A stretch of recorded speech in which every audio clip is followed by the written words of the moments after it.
It's a CDC. The most common symptoms of autism spectrum disorder, or ASD, are problems with interpersonal communication and social skills. ASD affects boys almost 5 times as frequently as it affects girls, and its prevalence appears to have increased more than doubled since the year 2000. Today on Health Talk, we'll discuss the range of the ASD neurodevelopmental disorders in children, as well as their diagnosis and treatment. So don't go away, we're up next.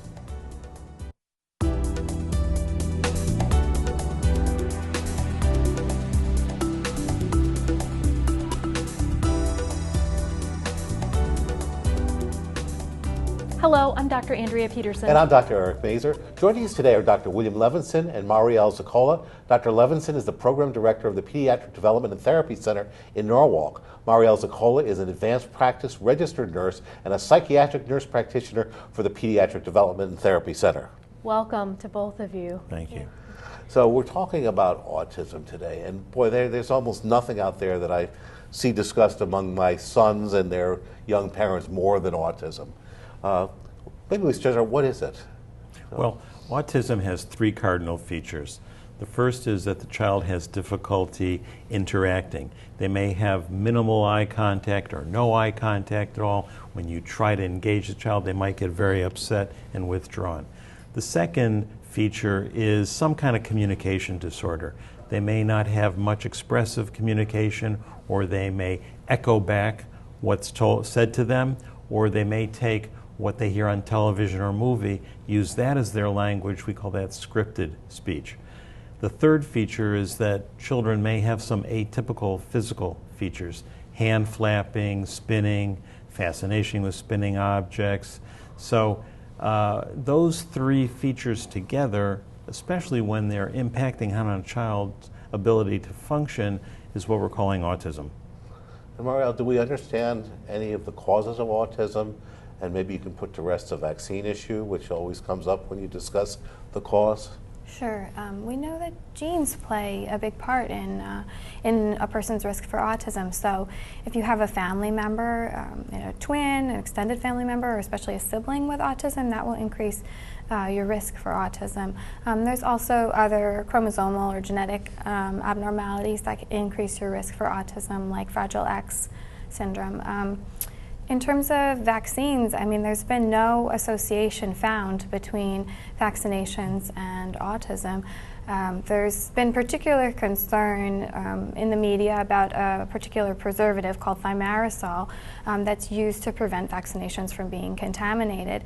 Thimerosal was removed or greatly reduced from vaccinations in the early 90s in Scandinavian countries, but in the early 2000s in the United States. And so in the last 20 years, there's been some long-term studies looking at autism rates before thimerosal was removed and after, and we've seen no drop in the autism rates. Right, and I would just add that these large studies have been done in the United States, in Great Britain, and Scandinavia.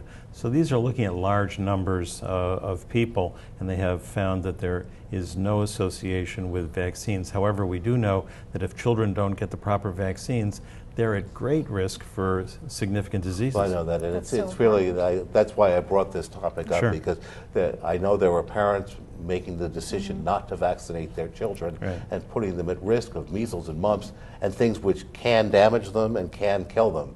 And it's a tragedy, and I don't want to get into that in full. So let's talk about autism.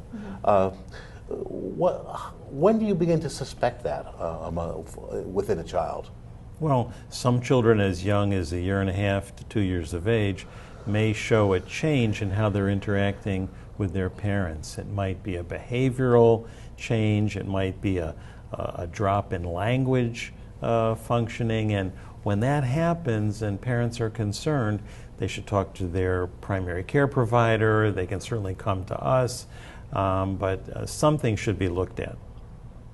And is that the usual age when you'll start to see concerning behaviors or It concerning can be a changes? typical age when these concerns start.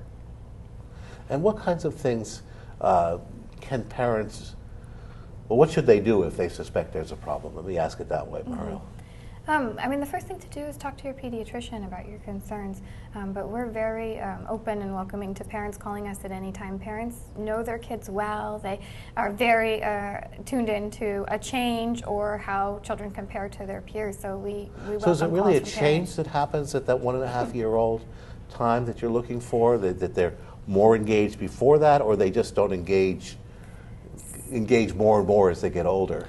Well, the typical story that we hear is that they did engage before this, but then there was a change, and the child became less engaging, less interactive. And I'll add that sometimes we see some concerning red flags or warning signs between 9 and 12 months. And sometimes it's a change, or sometimes children plateau in their development, that compared to their peers, they're not learning and using language at the same rate or in the same way that they used to. That's actually the thing I was going to get to next, Yeah. because again, as the grandfather of new grandchildren, I sit and I hang on every little developmental change, and I can't wait for them to begin to do this word or that word. And I know there's a normal spectrum that that normal kids have for acquiring language. When do you get worried? Is it that they acquire too few words by age 2, or is it, what's normal, and when do you say, hey, this is not going well? Well, most children, when they're a year of age, they're saying single words. They're using those words to tell a parent that they want something. By 2, most kids are putting a couple words together. By 3, they're making short phrases. So you want to see that progression is moving along, if not in a steady way, at least like steps, maybe straight plateau for a while and then up, then plateau. So kids should be making progress. You don't want to, if a parent tells you that a child is regressing, that's of concern. Absolutely. Mariel, when a parent brings their child to the center to see you, lead us through a little bit about how you approach things. If the question is particularly about autism, first we meet with the parents alone and talk to them about their concerns, about what they've tried, and we do an extensive developmental history, learning about the child, their own milestones, how they're developing, and also the family context. And then at that point we'll decide, for each child it's a little different about what we decide to do, but usually we're doing a combination of developmental observation, some play. We're looking at the child's social and emotional reciprocity during play, how they play with their parents and how they communicate. And then we may, depending on the child, do some more psychological testing. For some kids doing cognitive testing or getting a better understanding of their daily life skills, about how independent they are. And then after we collect all of this information, sometimes we also speak to teachers. We sit down with the parents and we share our observations and our feedback about the child, whether we think any diagnosis is appropriate, and also go over recommendations. And along those, I hear so much about Asperger's syndrome. What is that? Well, Asperger is a variant of autism. It's a situation where a child may have better interactive skills than more severe autism. Their communication, though, is interesting in that it's often the child saying something more than interacting in a reciprocal kind of way. But typically, the kids with Asperger have very weak social skills, and that would probably be the most significant problem that they have. Do any of these kids outgrow this, or once you make the diagnosis, is this something that you know is going to be a problem and you have to work with it indefinitely? Well, I think children can be helped, especially with intensive social skills sessions. And when you, for example, with Asperger, with social skills sessions, a child can learn how they should interact. They can learn what they should do, what they shouldn't do. So usually then you could see improvement. It might still be there to some degree, but you'll see improvement in functioning. Margaret, could you tell us a little bit more about the therapy plan you might develop for a child or children? Sure. It's partly based on the family's preferences and what's the best fit for them. Certainly we know intervening early makes a big difference. So for parents who have children who are less than 3 who have an autism diagnosis or who there's some concern about, it's really important that they engage in early intervention services. There's teams of therapists that come to the house or school or daycare that can work on all these developmental skills. For older kids, because autism involves a lot of different challenges, they often require multiple types of therapies. So that might include speech and language therapy, occupational therapy, physical therapy, a child mental health specialist, developmental specialist, a developmental pediatrician, and a special education teacher. And there's different treatment approaches. Some are more behavior focused, some are more developmental and relationship based, some are more biomedical. So it's important to consider what's going to work best for your family and look at the evidence behind the treatments. And what can these kids look forward to as adults? Can with therapy, with appropriate therapy, can they lead normal lives with spouses and children, or they? I have no sense of that. I always hear about this as children, but I don't know how they do as adults. Well, the goal is certainly to have children grow up and be independent, and there are a lot of support services out there now to help that. Clearly, though, if a child has severe autism, they may need more supports through the years than a child with a milder. But the good news, it sounds like, compared to, say, a couple decades ago, is that we now have good evidence that many children can be helped.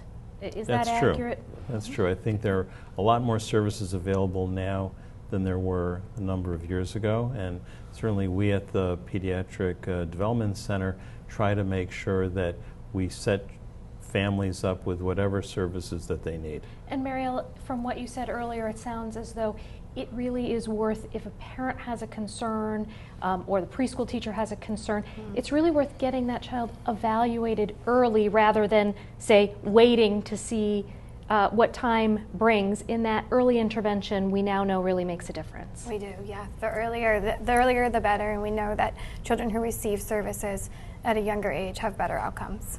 And could each of you look in the crystal ball and tell us where do you think the future is going in terms of autism, both diagnosis and therapy, or maybe prevention? That's kind of difficult.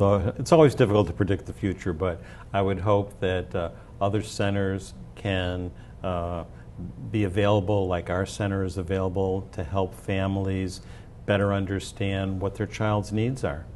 Absolutely. And unfortunately, I'm going to preempt this because we've run out of time. Thank you both. Thank you both. What an interesting and important discussion. I want to thank our guests today, Dr. William Levinson and Marielle Zakola, for joining Andrea and me on Health Talk. We very much look forward to receiving your questions and comments. Please email us at healthtalk@wchn.org. Thanks for watching.